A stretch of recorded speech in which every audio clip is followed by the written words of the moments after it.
On Wednesday, Vyacheslav Volodin, the Speaker of the Russian Duma, issued what can only be described as a chilling ultimatum, cloaked in the folds of righteous indignation, reacting to unverified claims made by the American broadcaster Tucker Carlson that the Biden administration contemplated assassinating Vladimir Putin. I think that is almost absurd. Volodin warned that such a move would constitute a casus belli for nuclear war. It's not just rhetoric, it's a nuclear saber-rattling moment of a particularly theatrical kind, both a warning and a carefully constructed memory play, one designed to evoke the dark nostalgia of Cold War brinkmanship and simultaneously frame Putin as both victim and irreplaceable patriot of the Russian state. Volodin said, "A day has passed, everyone is quiet, neither Biden nor Blinken has denied what was said." Well, yeah, because it's so absurd. Silence in this narrative is taken as a confirmation. He then weaves together recent assassination attempts from Hungary's Viktor Orban to Slovakia's Robert Fico, even reaching back to an attempt on Donald Trump, to suggest a pattern, an orchestrated Western campaign against nationalist leaders. All are presented as dominoes in a paranoid global conspiracy with Putin at the apex. He is not, we should stress, the first to make this leap, but Volodin went further. He described any attack on Putin as a direct path to nuclear war. This is not diplomacy, it's deterrence via annihilation. The message is, harm the Tsar, and we unleash the apocalypse. Unless we forget the theatrics, we are told almost reverently that after the Trump assassination attempt last July, Putin went to his local Orthodox church and prayed for his friend. Later, he had a portrait commissioned for Trump by a top Russian artist, a sentimental gesture, yes, but also a symbolic alignment framing Trump as part of the same nationalist brotherhood under threat. And this intermingling of political myth and nuclear menace is a hallmark of Putin-era storytelling. The idea that the West should plot to assassinate a sitting nuclear powers leader, and that such a plot would not be met with investigation but with a radioactive retaliation, is intended to restore the Cold War architecture of fear. It's also a straw man argument, because there is no evidence that there was any attempt to assassinate Putin. Anyway, I think most of us will agree Putin is locked inside a Smeg fridge. He's already done the job for himself. It's also a direct attempt to reassert nuclear weapons not simply as deterrents but as diplomatic punctuation marks, final ones, full stops, not commas. But we could unpick the real danger here. This isn't just propaganda about nuclear weapons for internal consumption. Volodin's comments are a trial balloon. They're testing the West's reactions.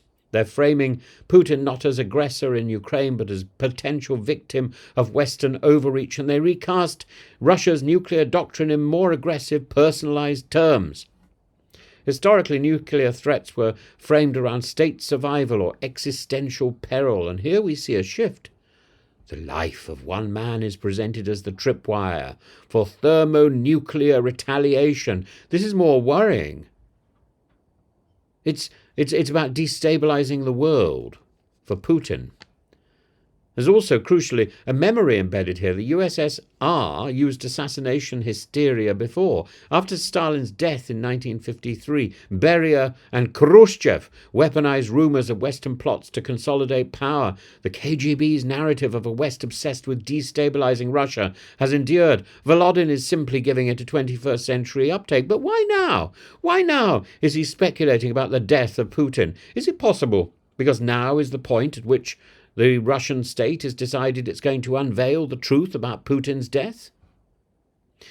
Meanwhile, Steve Witkoff, the Trump ally turned envoy, tells us that Putin, during ceasefire talks, spoke movingly about Trump's near miss in Butler, Pennsylvania.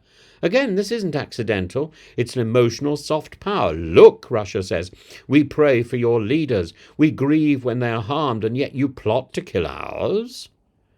It's a narrative of inverted aggression. Russia is always defending itself militarily, spiritually, and now even artistically via the brushstrokes of a Trump portrait. And where does this leave us?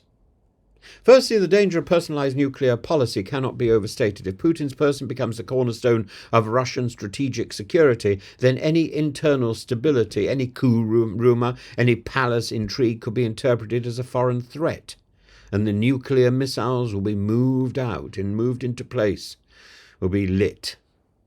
Secondly, these statements come in the middle of real diplomatic movement. Trump and Putin spoke for 2 hours this week, ostensibly about Ukraine.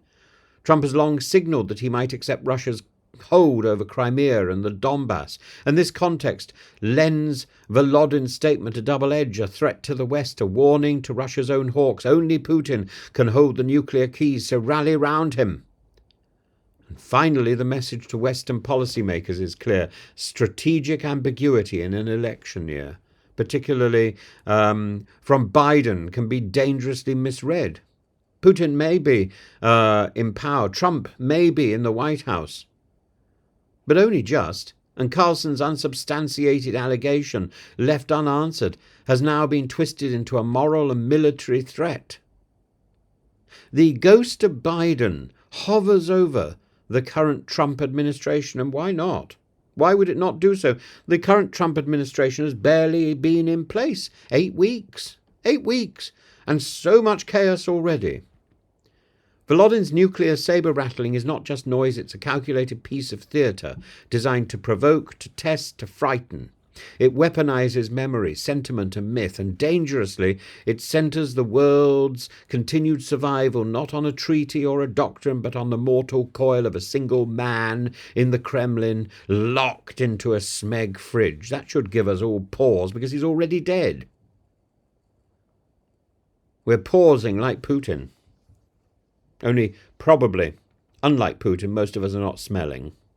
Most of us are not yet in decay, but it's only a matter of time.